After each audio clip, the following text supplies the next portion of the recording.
abandonné par Disney. Certains d'entre vous ont peut-être entendu dire que la firme Disney est responsable d'au moins une vraie ville fantôme. Disney a construit l'attraction de l'île au trésor à Baker Bay, dans les Bahamas. Au début, ce n'était pas une ville fantôme. Des bateaux de croisière Disney s'y arrêtaient et déposaient les touristes pour qu'ils se détendent. C'est la réalité, vérifiée. Disney a mis 30 millions de dollars dans cet endroit, puis ils l'ont abandonné. Disney a rejeté la faute sur les eaux peu profondes, trop peu profondes pour que leurs navires manœuvrent en sécurité. Et ils ont même accusé les travailleurs feignants, qui n'auraient pas pu suivre d'horaires réguliers parce qu'ils venaient des Bahamas. C'est là que les faits s'arrêtent. Ce n'était pas la faute du sable, ni celle des étrangers fainéants, manifestement. Ce sont des excuses faciles. Non, je doute fortement que ces raisons soient viables. Pourquoi je ne gobe pas la version officielle ? À cause du palais de Mowgli.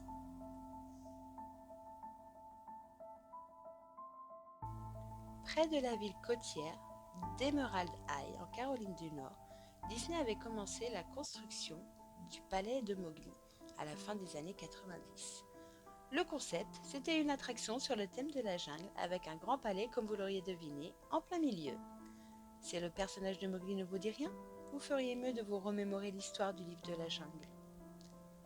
Le palais de Mowgli a été une entreprise controversée dès le début.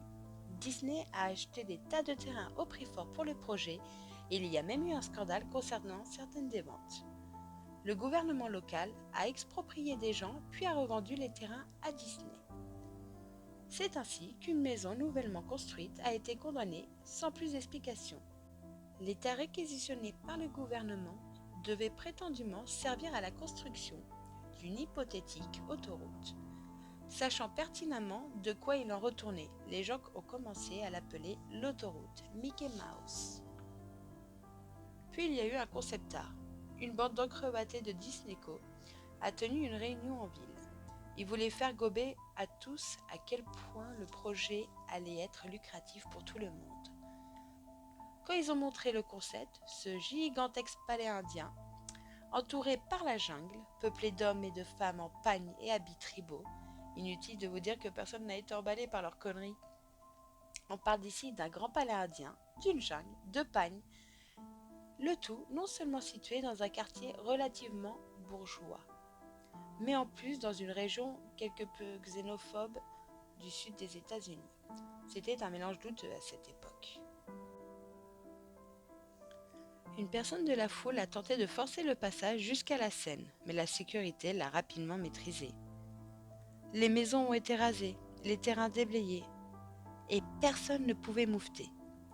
Les journaux et la télévision locale étaient contre l'attraction au début, mais des relations incongrues entre les parts que Disney détenait dans les médias et les faiseurs d'opinion locaux entièrement en jeu, et une fois les poches de leur veste pleines, ils l'ont retourné.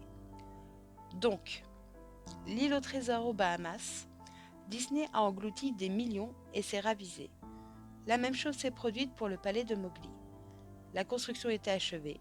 Des visiteurs séjournaient bel et bien au parc. Le voisinage était noyé sous les voitures et les désagréments qui accompagnent habituellement les flux de touristes, perdus et sur le nerf. Puis tout s'est arrêté comme ça. Disney a tout fermé et personne ne savait quoi penser de tout ce bordel. Mais ça rendait tout le monde plutôt heureux. Pour un grand nombre de gens qui n'avaient jamais rien demandé, les pertes de Disney étaient une merveille qui faisait bien rire. Honnêtement, cet endroit m'était sorti de l'esprit jusqu'à ce que j'apprenne sa fermeture il y a plus de 10 ans. Je vis à 4 heures d'Esmeralda Isle, à peu près, donc je n'avais entendu que des racontars. Je n'avais rien expérimenté directement. Puis j'ai lu cet article de quelqu'un qui avait exploré l'attraction de l'île au trésor et avait posté un blog entier de tous les trucs dingues qu'il avait trouvés là-bas. Des trucs simplement abandonnés. Des choses défoncées, taguées, probablement ruinées par les anciens employés mécontents d'avoir perdu leur boulot. Merde, les locaux ont dû aussi y être pour quelque chose. Les gens de là-bas étaient aussi remontés contre les palais de Mowgli que les gens d'ici le sont pour l'île au trésor. En plus, il y avait une rumeur comme quoi Disney avait relâché le contenu de ses aquariums dans les eaux du coin, quand tout a fermé, contenu qui comprenait des requins. Qui n'aurait pas voulu baigner un peu de matériel après ça, hein? Je suis tombée en admiration lorsque j'ai atteint le portail principal du parc. Des gigantesques portes en bois, monolithiques, dont les supports de chaque côté paraissaient avoir été taillés dans des séquoias. Les portes elles-mêmes avaient été becquetées par des puits verts et creusées par des insectes à la base qui les rongeaient. Il y avait un panneau en métal pendu aux portes, juste de la ferraille, et quelqu'un qui avait gribouillé en lettres noires abandonné par Disney. Les portes étaient juste assez entr'ouvertes pour s'y glisser, mais pas y passer en voiture. Donc après avoir pris ma carte et ma caméra digitale dont le côté rabattable affichait un aperçu du parc d'attractions, je me suis mise à pied. L'intérieur du palais était aussi envahi par la végétation que l'entrée. Les palmiers l'ont entretenu à moitié en pièces, au milieu de leurs propres noix de coco, des bananiers, des ordures grouillant d'insectes qui se dressaient dans leur propre puanteur. Il y avait cette sorte de contraste entre ordre et chaos, avec ces fleurs vivaces soigneusement plantées en rang qui se mélangeaient aux autres herbes nauséabondes et des champignons noircis et puants. Tout ce qu'il restait de la structure extérieure, c'était des brisures de bois pourrissantes et des morceaux carbonisés de manière indéfinissable. Ce qui était probablement un point d'information ou un bar extérieur n'était maintenant qu'un tas de débris de toutes sortes mis en pièces par le vandalisme d'autrefois et ravagés par les caprices de la météo. La chose la plus intéressante, dans l'espace intérieur, c'était une statue de Balou, l'ours gentil du livre de la jungle, qui était dans une sorte de cour en face du bâtiment principal, pétrifié dans son élan jovial vers le néant, des yeux vitreux qui regardaient dans le vide. Il souriait béatement de toutes ses dents, avec ses bandes entières de fourrure couvertes par la mer des oiseaux et son pédestal enserré par des plantes grimpantes.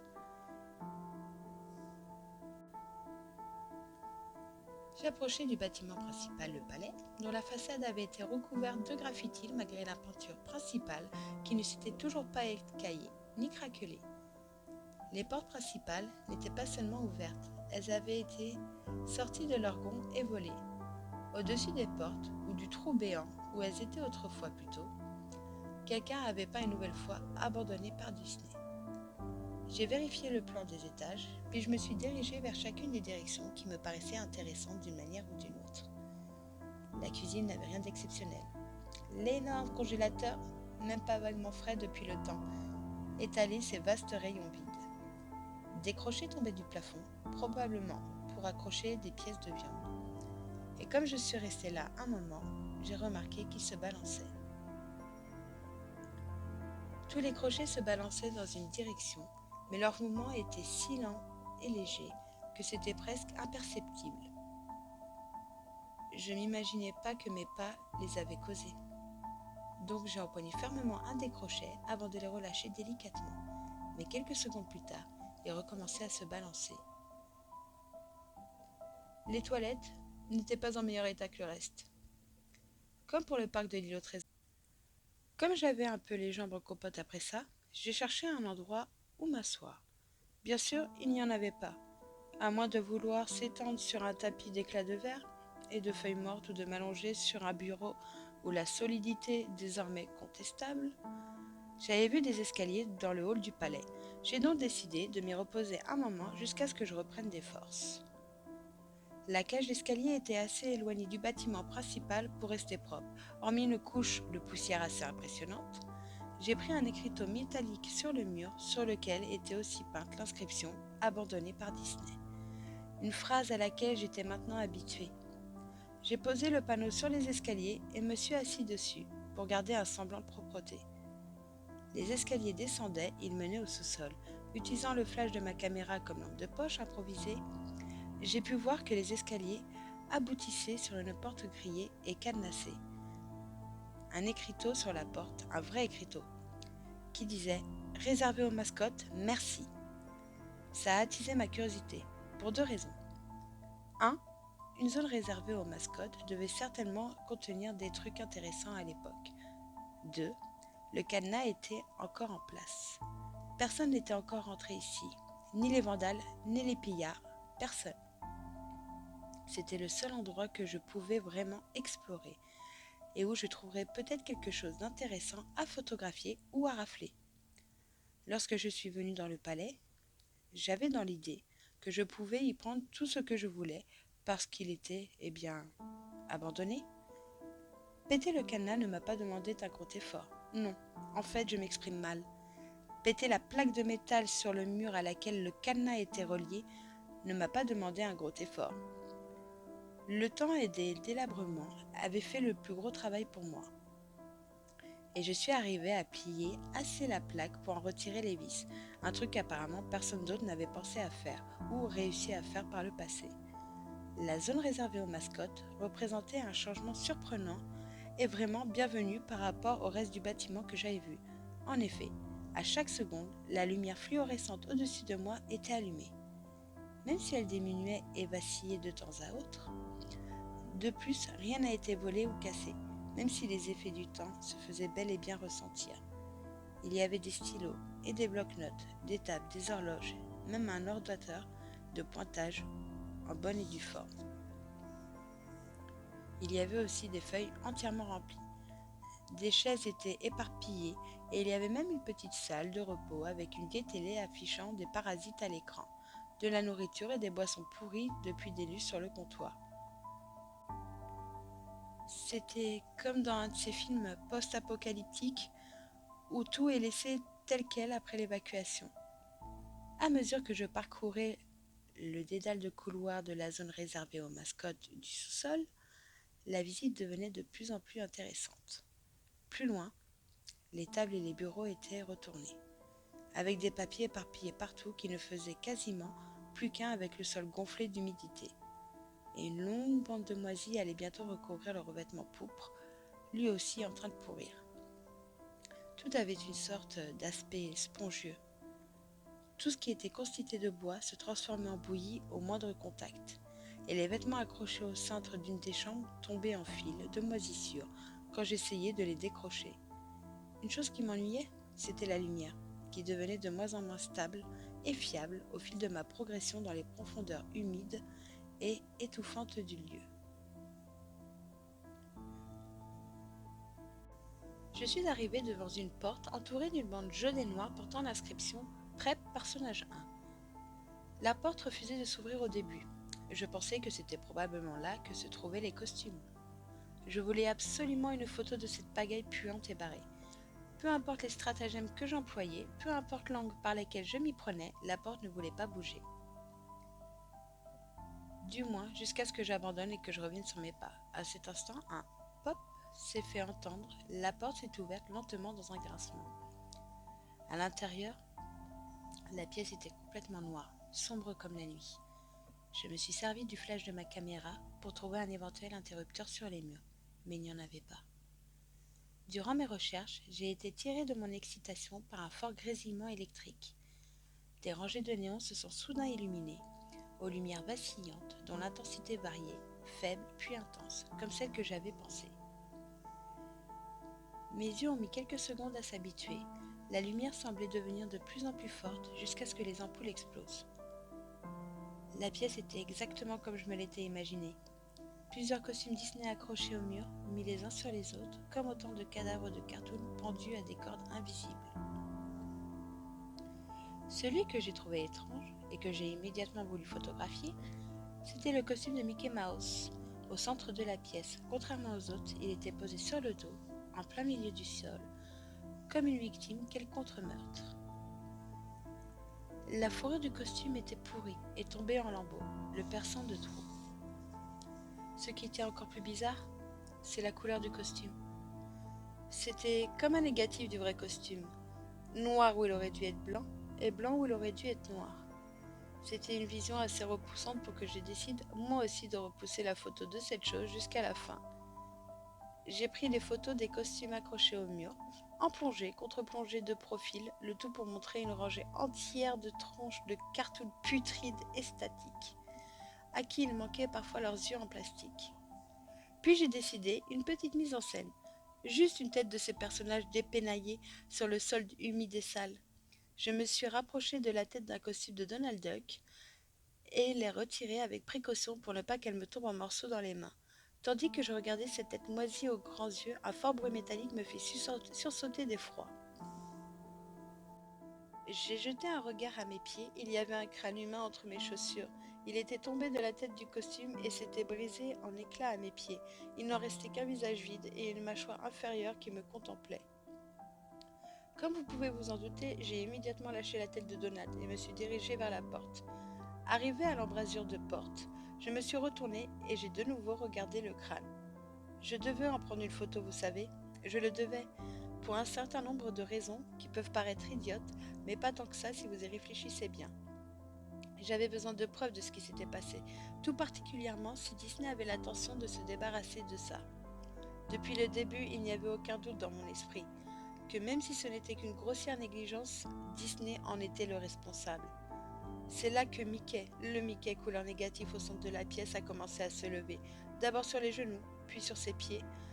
Le costume de Mickey, ou peu importe qui était à l'intérieur, était maintenant debout au milieu de la pièce et me fixait directement de ses faux yeux, alors que je murmurais non, encore et encore.